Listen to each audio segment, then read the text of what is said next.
Dr. Lauren Brim, and I'm a doctor of human sexuality, author of The New Rules of Sex, and creator of the Adult Playmat. And today I'm here to talk with you about women's sexuality and college life. So there are some very important things that I want to talk with you about today about female sexuality and college life. And the first thing is that women are just as sexual as men. One of the greatest points of conflict for women, both mentally, emotionally, physically, is this idea that they shouldn't be sexual, that they're not as sexual as men.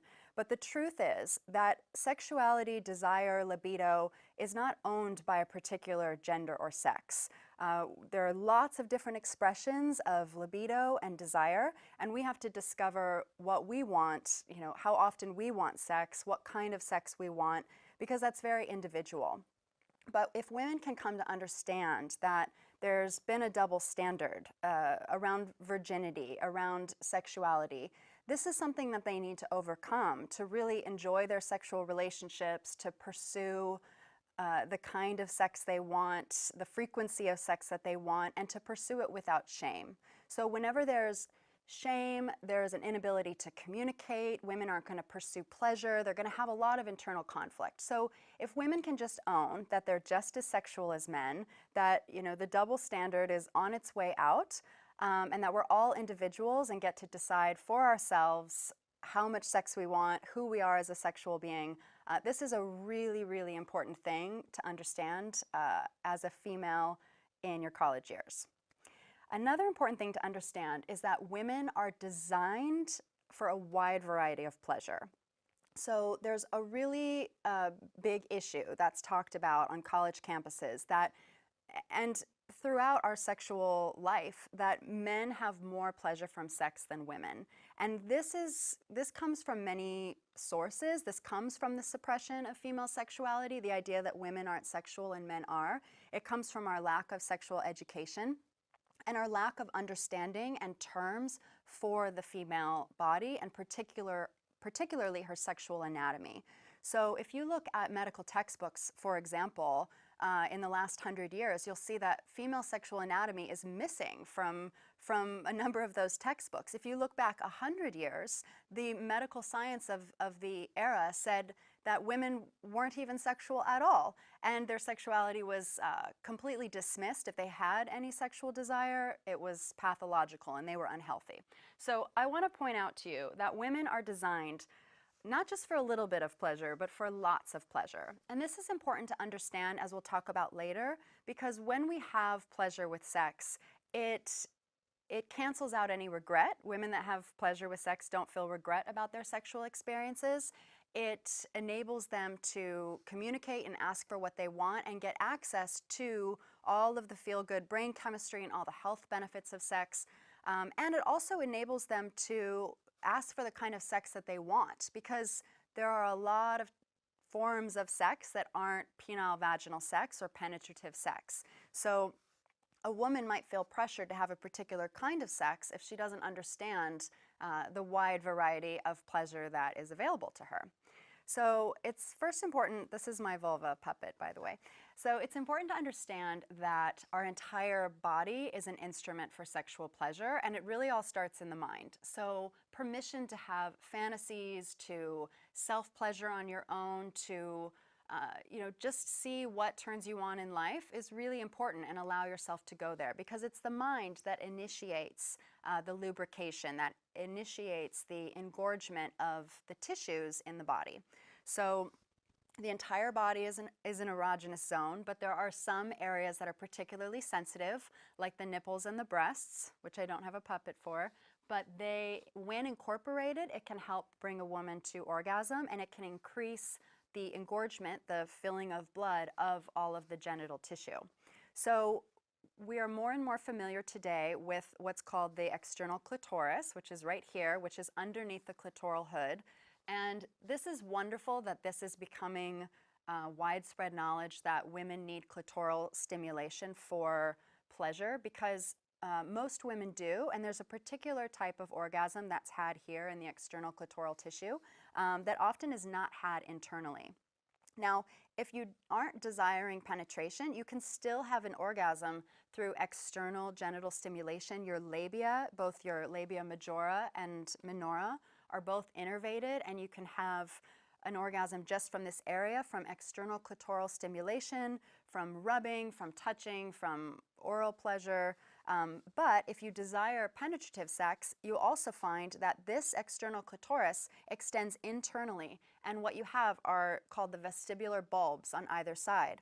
So the clitoris is just the tip of the iceberg. It actually extends inside. There are 2 vestibular bulbs on either side and two crura, which are legs of the tissue of the clitoris, and they all fill with blood and create this huge network of pleasure. Now you might be asking, well, I've had vaginal sex and I'm not having that much pleasure, and that goes back to the mind. So if we don't give ourselves permission to have pleasure, if we feel that we're not supposed to be sexual, that what we're doing is wrong, if we don't have words to describe the vulva and the labia, and we haven't actually explored our sexual organs, then they'll often be numb and not open to the pleasure that they're capable of. We'll actually shut down the blood circulation to the area. These areas also develop with age. So the clitoris keeps growing. It starts growing at puberty, and it'll be 5 to 7 times its size by the time you reach menopause. Now, this doesn't mean the entire vulva is growing, but this means this whole internal network is getting larger, and this continues to make penetrative sex more pleasurable. You can see this little rosebud right here underneath the clitoris. That's the G-spot. It's right as you enter the vagina. The cervix, the G-spot is right. I clearly want to talk about the cervix. The G-spot is right inside on the anterior wall of the vagina, and this is a very important spot. This accesses the Skene's glands, which wrap around the urethra where pee comes out, but the Skene's glands release an ejaculatory fluid, and this is why you might have a clear, odorless fluid that comes out during high states of arousal. Sometimes it's the same sensation as peeing, but it comes from the Skene's glands that are just underneath the G-spot. And the reason this artist put a rosebud here is because it actually has a sort of rough texture to it, which is why you know you're on it, and it's barely inside of the vagina. If you go deeper into the vagina, you have the A spot, you have the cervix at the back, which is capable of pleasure. But again, don't feel that there's any pressure to have pleasure here. Either you have it or you don't. You might have it with some partners and not. You might have it on Monday and not on Tuesday. It all depends on the state of your mind and also the evolution of your own sexual journey. So the more you experiment with these things and give yourself permission to be sexual and have pleasure, the more pleasure you'll have. In addition, you also have the perineal sponge at the bottom, which is very pleasurable. And the same nerve that innervates the clitoris and the labia also innervates the perineum and the anus. So all of these areas are wired for pleasure in women. So I don't want to hear any stories about women not having as much pleasure with sex as men. Women, you need to communicate, you need to understand your bodies, you need to get your partners to wait on ejaculation so that you can have pleasure and orgasms, or if they've already ejaculated and you're wanting to have a penetrative experience, you can use fingers, you can use sex toys, things like that. So you are designed for pleasure, and pleasure is your birthright. Next, it's important to understand that women who are college age are more susceptible to STIs than older women. So why is this? So a young woman's cervix actually has a larger area that's more susceptible to STI infection than an older woman. It's just a larger surface area that closes up as she ages, but it's really important to understand that these little things, condoms, are so important if you're in college. High school, college, up until your mid-20s, I say that according to the statistics of gonorrhea and chlamydia levels, it's really, really important to use these. Just because you're in a monogamous relationship, unfortunately, doesn't mean that you're safe from STIs. And if you're having sex, especially without a condom, but even with a condom, I recommend getting tested for STIs every 90 days. So if you're more susceptible at that age, it's important to remember that if you're not getting tested and you do develop an STI, a sexually transmitted infection, like gonorrhea or chlamydia, if it goes untreated, then it can actually make it difficult or impossible for you to have a baby down the line. and you spread it to people, and then you have to do that really uncomfortable phone call to all the people you've had sex with to say, hey, I got a chlamydia or a gonorrhea positive test, so you probably want to get tested. It's important to note that STIs are not a death sentence. They're sexually transmitted infections, not diseases. And if your doctor calls it a disease, you should correct them and say, I think you mean STI, because infections are something that's treatable. In fact, your body clears something like HPV in less than 2 years, and the body can clear other infections if the immune system is strong. If you don't want to wait for your body to clear it, your doctor will recommend antibiotics or some form of treatment or an antiviral to help to address that bacteria or virus in your body. Of course, it's nice to not have to deal with these infections though, so I recommend using condoms. If these typical male condoms don't work for you and your partner, meaning they lose their erection when they use them, I highly recommend checking out female condoms or Louis. The woman or man can put them inside the vagina or anus, and that can often be a way to have penetrative sex with a partner who has difficulty with traditional condoms. So one last thing I really like to stress is that you can be proactive about your sexual health, and that means taking care of your overall health. So this means eating well while you're in college, exercising while you're in college, and getting lots of sleep, because sleep is so important for your health. And of course, mental well-being and happiness is the strongest indicator of the immune system. So when you're happy, your immune system is going to be robust. So if you're not feeling happy, you need to do things to create more happiness. One of those things could be having sex. Another could be, organizing fun things for yourself, mindfulness, seeing a therapist, taking care of your well-being in the way that you discover works for you. So this is really important to understand so you can enjoy sex in your college years without having all of the mental anguish of, oh my gosh, I didn't use a condom, or what if. Condoms don't protect against everything. You can still get a herpes infection, so it's important to take care of your overall health and just pay attention and look at if you're having sex with someone and they have a sore on their body, maybe don't have sex with them and have them get that checked out. And also know that there's so many women using birth control these days, and so they think they don't need condoms because they are on birth control and everything looks fine with their partner's genitals. But of course, gonorrhea and chlamydia have no symptoms and you don't see them. So again, it's really important to use condoms in your college years, or get tested regularly, and it's as simple as peeing in a cup or a little swab and you're done. Okay, another important thing about sexuality for women in their college years is that women don't necessarily feel regret after sexual experiences. And this is a really big myth that's perpetuated, like hookup culture is hurting women, women have sex and they regret it, women have sex to please men and they regret it. And you'll read some studies, and at the beginning they'll talk about women who felt regret. But if you go a bit deeper in the study, they point out that women that had pleasure with the sexual experience don't feel regret about it.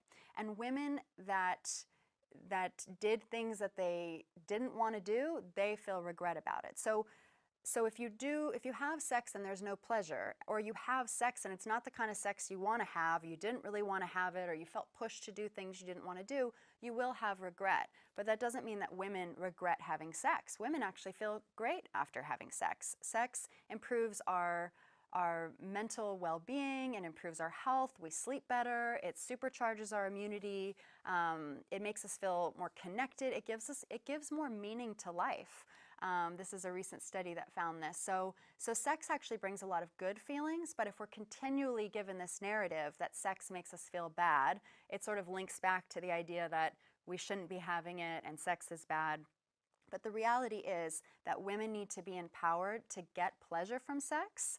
And that's what this talk is about. And they need to have the communication skills to not do things that they don't want to do with partners. And this is really, really important. And to express the things they do want to do. That feels better than that. No, I don't want to try that, maybe later. And developing these communication skills can really be a challenge. Many of us were raised to sort of not speak up, or we have a lot of shame on the subject. So I recommend reading books, talking with a therapist, talking with your friends about sex, and developing the skill set to communicate about sex. communicating about sex is not something we just suddenly develop in the bedroom. It's something that we have to practice so that when we're in situations where, maybe there's pressure or there's a lot of energy and motion, we have the ability to communicate. Lastly, female sexuality in college years is a time of experimentation, as it should be. You've moved out of your parents' house likely for the first time, you have more independence than you've ever had, and you're starting to explore sexuality, intimacy, relationships in a new way. So for some people, this can be having sex with multiple partners.